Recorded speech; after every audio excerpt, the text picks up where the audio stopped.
క్రీస్తునందు ప్రియమైనటువంటి దేవుని బిడ్డలారా, గత ఆదివారం మనం ఉరియేలు గురించి కొంత మాట్లాడుకున్నాం. ఆయన ఈ లోకంలో ఏ విధమైనటువంటి బాధ్యతలు వహిస్తూ దేవుడు చెప్పినటువంటి పనులు చేశాడో దాని గురించి మనం ఆలోచన చేశాం. అందులో భాగంగా ఫైర్ ఆఫ్ గాడ్ అనేటువంటి నామకరణంతో ఆయన దేవుడు అప్పగించిన బాధ్యతలు నెరవేర్చడానికి చూస్తున్నా. అదేవిధంగా లైట్ ఆఫ్ గాడ్ అనే మరొక బాధ్యతతో ఆయన ఈ లోకానికి వెలుగు ఏ విధంగా వస్తుందో దాన్ని ఏ విధంగా అనేకులకు బయలుపరిచాడో దాన్ని కూడా చూస్తున్నాం. మరొకటి చాలా ప్రాముఖ్యమైనటువంటిది విజ్డమ్ ఆఫ్ గాడ్, జ్ఞానము. ఈ మూడిటి గురించి మనం చాలా క్లియర్గా పోయిన ఆదివారం ఎపిసోడ్లో ఇంట్రడక్షన్ చేశాను. ఈ రోజున మనము ఫైర్ ఆఫ్ గాడ్ అనే దాని గురించి మాట్లాడదాం. నేను మొట్టమొదటి నుంచి మీకు ఒక విషయాన్ని తెలియజేస్తూ ఉన్నాను. ఉరియేలు అనేటువంటి పేరు బైబిల్ గ్రంథంలో ఎక్కడా కూడా లిఖింపబడలేదు. దానికి అనేకమైన కారణాలు ఉన్నాయి.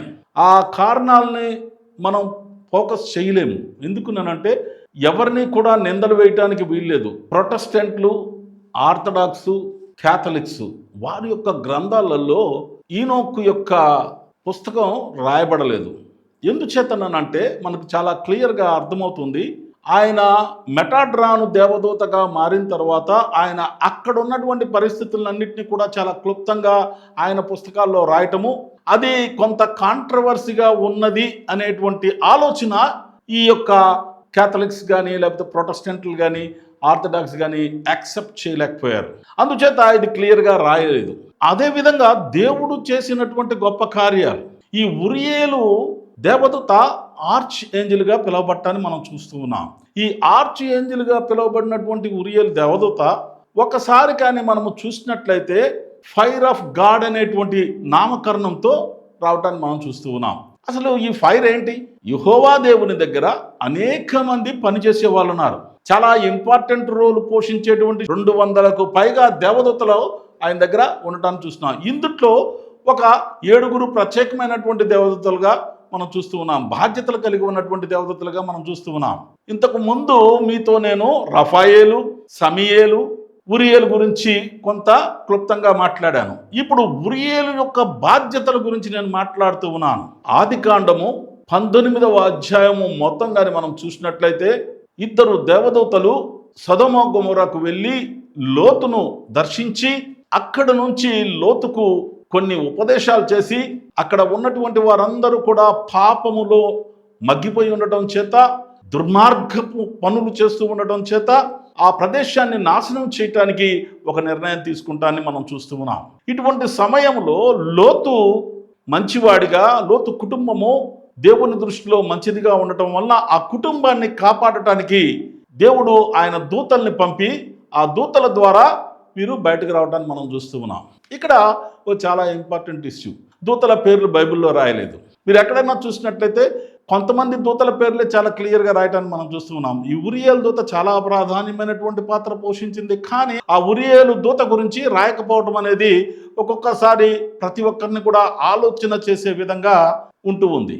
మనము ఒకసారి ఆలోచన చేసినట్లయితే ఫైర్ ఆఫ్ గాడ్ అంటే దేవుడు ఆజ్ఞ ప్రకారము ఈ భూమి మీద కానీ లేక ఇంకెక్కడైనా కానీ ఈ యొక్క అగ్నిని రాజేసేటువంటిది ఉన్నది అని అంటే దేవుడు వచ్చి అగ్నిని రాజేయకపోవచ్చు. బహుశా దేవుడు తన వాక్కు ద్వారా ఆర్డర్ వేయొచ్చు, తన వాక్కు ద్వారా చేయమని చెప్పొచ్చు, ఆయన అక్కడ ఉండి అక్కడ నడిపించవచ్చు. అంటే దేవుడు చాలా గొప్పవాడు. ఆయన ఈ లోకంలో ఎవరు మరణించడం ఇష్టం లేదు. కానీ ఆయన ప్రతి ఒక్క మనిషి జీవితంలో వారి వారి క్రియలను బట్టి, వారి యొక్క పనులను బట్టి పాత నిబంధన కాలంలో శిక్షలు వేయటం అనేది మనం చూస్తూ ఉన్నాం. అదేవిధంగా ఆయన డైరెక్ట్గా రాకపోయినప్పటికీ కూడా యెహోవా వాక్కు అంటే ఆ వాక్కు ఇంప్లిమెంట్ చేసేది ఎవరునంటే ఫైర్ ఆఫ్ గాడ్ అనే దాన్ని మనం దృష్టిలో పెట్టుకుంటే అది ఉరియేలు అనుకుంటంలో ఏమాత్రం తప్పు లేదు మనకి. మీరు ఒక్కొక్కసారి అలా ఎందుకంటారంటే కూడా నన్ను ప్రశ్నించవచ్చు.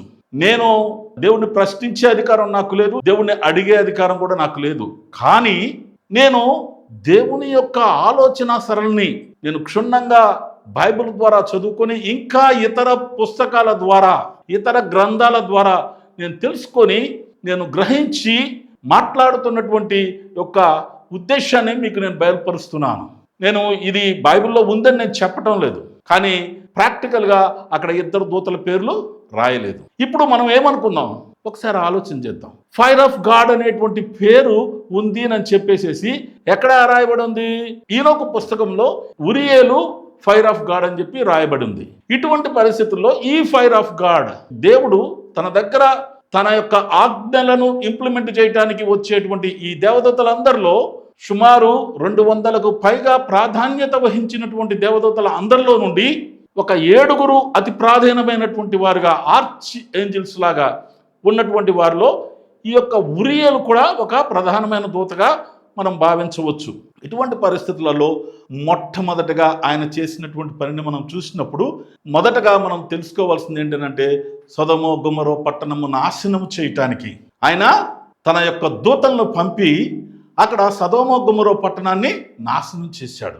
ఆదికాండము 19వ అధ్యాయము 24వ వచనం కానీ మనం చూసినట్లయితే లోతు తన కుమార్తెలు భార్య అందరూ కలిసి సోయరుకు వెళ్ళిన తర్వాత ఈ గంధకము అగ్నిగా మారి అక్కడ సొదొమ గొమొర్రా పట్టణాన్ని నాశనం చేయటాన్ని మనం చూస్తూ ఉన్నాం. అగ్ని గంధకాలు కురియబడ్డాయి.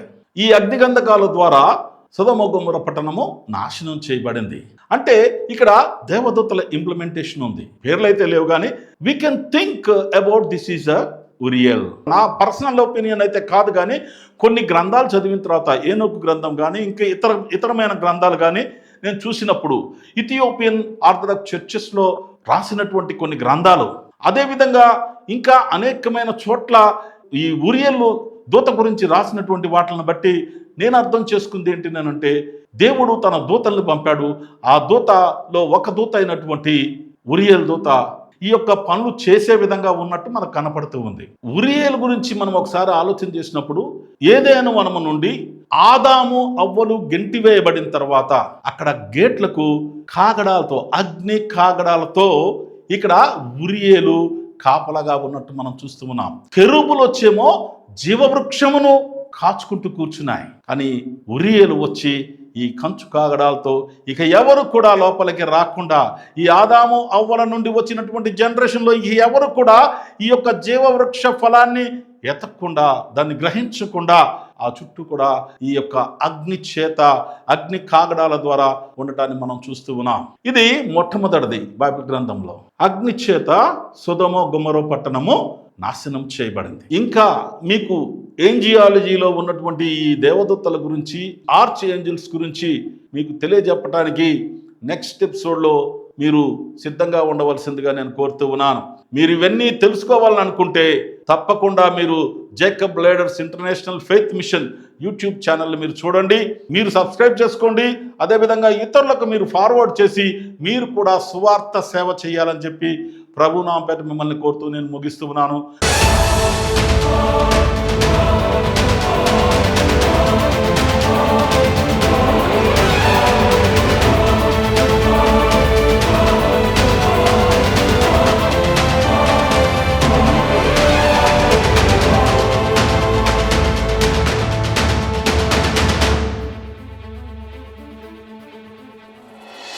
Jacob's Ladder International Faith Mission YouTube channel ని మేము ముందుకు తీసుకొస్తున్నాము. మీరందరూ కూడా లైక్ చేయండి, షేర్ చేయండి, సబ్స్క్రైబ్ చేసుకోండి.